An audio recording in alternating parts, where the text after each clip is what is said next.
Main decision coming out that Trump theoretically could be barred from their ballot. Not everyone who you might expect that would be in favor of this is in favor of this. And I want to break down some of their responses, starting with Representative Jared Golden, a Democrat of Maine, who noted in a statement following this decision that he voted to impeach Trump over January 6th and opposes his re-election, but said, quote, "We are a nation of laws, therefore, until he is actually found guilty of the crime of insurrection, he should be allowed on the ballot." Which I think, there are so many different arguments that you could use to say that we should pump the brakes on this. And I just think that that's one of the weaker ones, because again, that's you critiquing like the wording of Section 3 of the 14th Amendment. Like you'd prefer that it says something different, that rather than say you participated in insurrection, you'd like it to say that you were convicted of participation. And honestly, I think that's probably a fair amendment to make. But if you want that, then you need to amend the Constitution, because that's not actually what it says, or at least that it's never been adjudicated in that way. Perhaps the Supreme Court will do that. We also have a statement from Susan Collins, and I'm gonna push past, I think, the natural inclination I have to not give a damn what she says about anything ever again, considering what she did when it came to Brett Kavanaugh. But in this topic, she says, Maine voters should decide who wins the election, not a Secretary of State chosen by the legislature. Bellow's decision would deny thousands of Mainers the opportunity to vote for the candidate of their choices, and it should be overturned, which is a perfectly fine thing for a random person on Twitter to say, but I would expect more of a senator. Again, like, would it deny them the chance to elect him? Yes, but it's in the Constitution. Like, again, if you want to change it, if you don't think that Section 3 should exist, if you think that it's outdated or archaic, that it was only meant to apply to the Civil War, then get rid of it, pass an amendment. But until then, it is there. And I understand, like, that's a legal document. It's not just like a haiku that we think is catchy or something. Like, that is a legal document that is supposed to inform both laws and the decisions of the Supreme Court. And so to so casually just be like, yeah, but I don't like it. Wouldn't it be better if we voted him out? Like, I agree, I would prefer that he lose the election. But I didn't write the Constitution, and neither did you. And if you want to change it, you can do that. You're a senator. So I don't know. I find these to be weak arguments. Rayvana, I'll go to you. We've discussed both, I think, on this program and on the damage report, I think, stronger arguments. They really seem to be focusing on areas that I don't find to be particularly persuasive. But what do you think about this?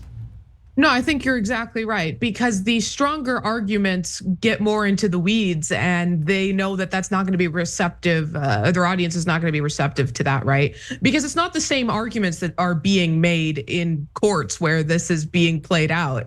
The arguments being made there is that this section does not apply to the office of the presidency, as opposed to the arguments that this is anti-democratic, but they're not gonna make that argument because they've already primed their base to be excited at the prospect that it's actually Democrats who are trying to overthrow democracy as we know it in this country, despite the fact that at the heart of this issue is that Donald Trump attempted to do exactly that. But we've seen Trump using this playbook for years and years now, but really ramping up the rhetoric in the past year or so.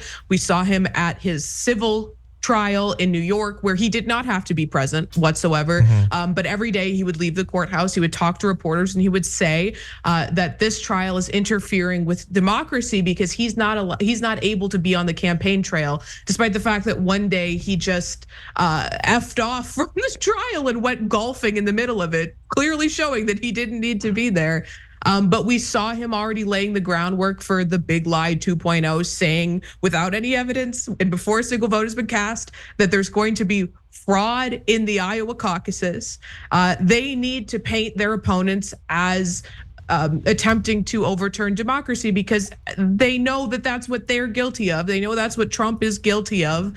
But again, the base has already been primed to be very receptive to actually saying no, you, to the Democrats. Yeah, and I will say a couple of things. First of all, Susan Collins, not only her comment, or what she did with Kavanaugh, but also as an Iranian American, when January 6th happened, Susan Collins was interviewed, and she said when she heard that the Capitol was being attacked, she thought it was the Iranians.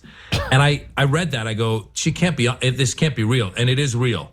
That's how out of touch this lady is with reality. Everyone that says, oh, we should let the voters decide. The voters decided. And the guy chose not to accept the results. There's a lot of people that defend him and go, well, in 2024, the voters really should decide. Will he accept the results this time if the voters don't choose him? It's totally crazy. And then this other guy who's a Democrat who says, well, wait till he's proven guilty. Again, I feel like we are all seeing someone who's in an abusive relationship, and we've all seen the abuse. We can all see with our eyes. And there's somebody over there going, well, now wait a minute, let's make sure. Well, we did make sure, because the Colorado court actually looked at what happened and decided, yes, he's guilty of insurrection. This Secretary of State, she didn't just wake up one day and go, oh, I saw one video from one angle. She actually looked at it, and in her decision, he's guilty of insurrection. So in a way, he hasn't been tried by a jury yet, but the judges in these two cases, whether it's the Colorado judges or the Maine Secretary of State, have decided he was guilty of insurrection. So for that Maine congressman to say, wait till we find if he's guilty or not, he's been found guilty. So he should be off the ballot until, as Ravana was saying, this right-leaning Supreme Court is going to come and say, well, we're gonna just do this for now and let him continue to be abusive. And by the way, he also supposedly put it on his Truth Social, put the contact information for the Secretary of State in Maine. I just heard this just a few minutes ago that he put her contact information out.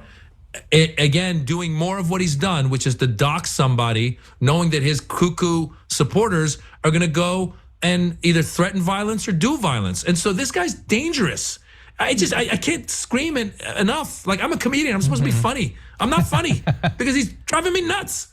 I don't know. Just to add on also quickly, Maz, to what you were saying, the Maine Secretary of State held comprehensive hearings on both whether or not she had the authority to do this and the substance of what she was deciding. So Republicans, and you're exactly right, are sort of trying to point that, oh, she just saw a video on Facebook, right? And she, on a whim, decided, or she's being very partisan, but she went through the process she was supposed to go through to come to the determination that she did. Yeah.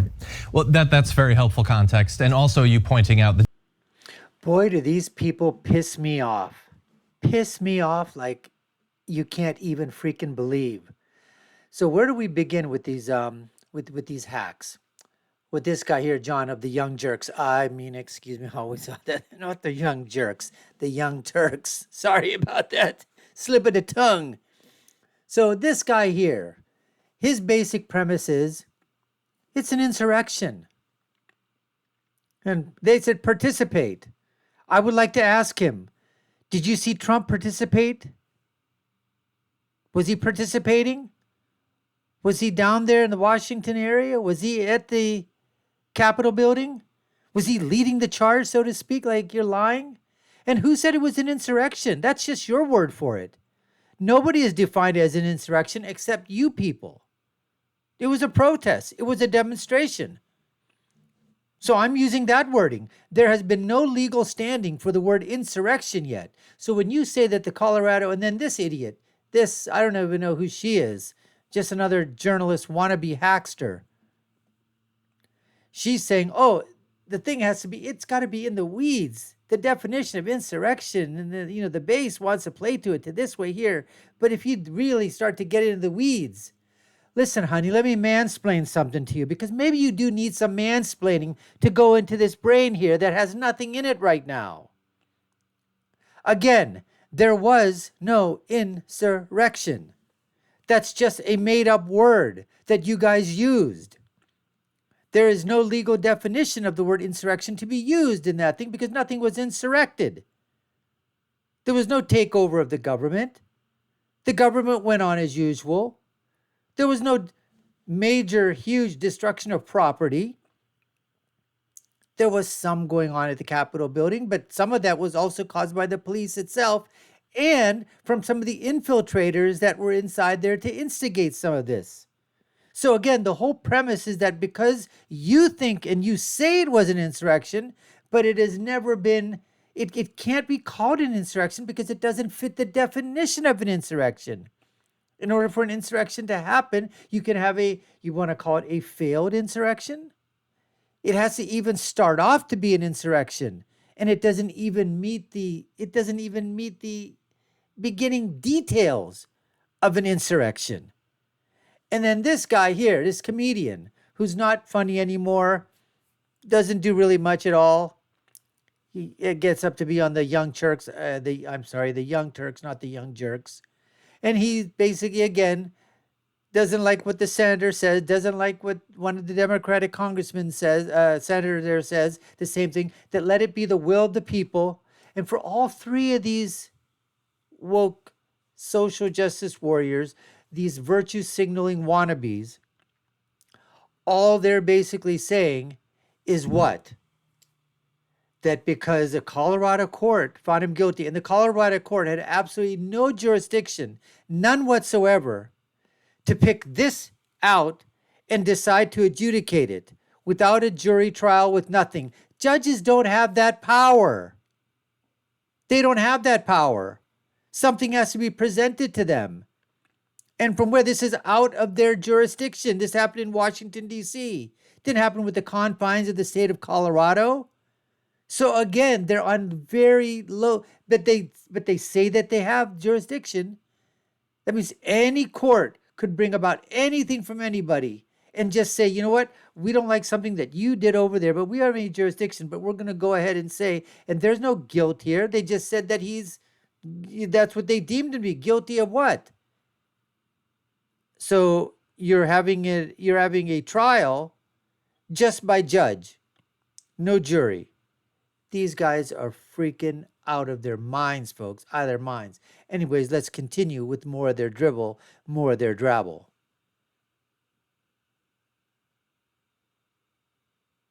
Secretary of State in Maine compared to other states. It's very easy to forget that, like, it's not 50 states and they're just like stamps. Like, each one can be very, very different, even if the roles sound the same, the names of the roles. And I get why well, first of all, they don't care how she came to the conclusion because they don't like the result. But I can also see why they would assume that she would just decide it because it seemed to be to her political benefits, because that's how they would operate. Like, that's why they keep talking about a slippery slope. Like, that we should be terrified that if Donald Trump, after engaging in insurrection, is taken off, well, then any president who tries to overturn the results of the election could be barred. Like, that's a scary, slippery slope. And to be clear, although I'm breaking down what I see to be weak arguments, that doesn't mean that I think it's clear and he should be barred. I think there's a case that could be made. I think there's a case against it, that it could be clear. And I don't think that the Supreme Court is going to uphold him being barred, although we won't know for sure to what amount of their decision is an actual reading of the Constitution and the law, and what is the fact that you have Clarence Thomas on there, for instance. Like, so I'm concerned about that. But really fast, I just want to end with one more. We're gonna go to one person who actually is in favor of this and is a Republican. This is former Maine Republican Senator Thomas Saviello talking about the decision. You made the decision that Donald Trump does not meet those qualifications because, according to the 14th Amendment, Section 3, he was involved in inciting an insurrection against this country and egged those people on to do what they wanted to do to the Capitol. And therefore, she's made the decision that he is not qualified to be on our ballot. That's the difference. And she made that in a very thoughtful manner. She ran a wonderful hearing. Whether we won or lost, she really listened to what everybody had to say and made that ultimate decision yesterday. Do you have any concerns, and this is the criticism that we've heard, frankly, from people on both sides of the aisle, that it takes away the ability of Maine voters to have their voices heard? When you hear that, somebody's not qualified. Go ahead. Yeah, I was just gonna say, if somebody's not qualified, they shouldn't be on the ballot. The second thing, if they want to write his name in at the end of the day, go ahead. But the fact is, the man incited a riot on January 6th. That's what brought me to the table. Oh, that's what brought you to the table. You're an old spinster. You don't even know what the hell you're talking about. Why don't you get your freaking head examined? If you want to talk, and you guys always talk the rule of freaking law, right? The rule of freaking law. Where is the word alleged in your vocabulary? That's what I'd like to know. He was already judged by the Secretary of State. First of all, the Secretary of State has no business in part of the elections anywhere. By the Constitution, why don't you read it yourself? It's talked about what? The state legislatures have the ultimate say-so. They decide when, where, how, who, and why. is going to be put on a ballot. Who, what, where, and why? When will the elections be held? It's up to the state legislatures. All the Secretary of State and the other do is that they certify off the election. They have absolutely no powers whatsoever to take someone off the ballot, to tell when to vote, how to vote, where to vote. It doesn't even occur. This guy is not leading the people straight.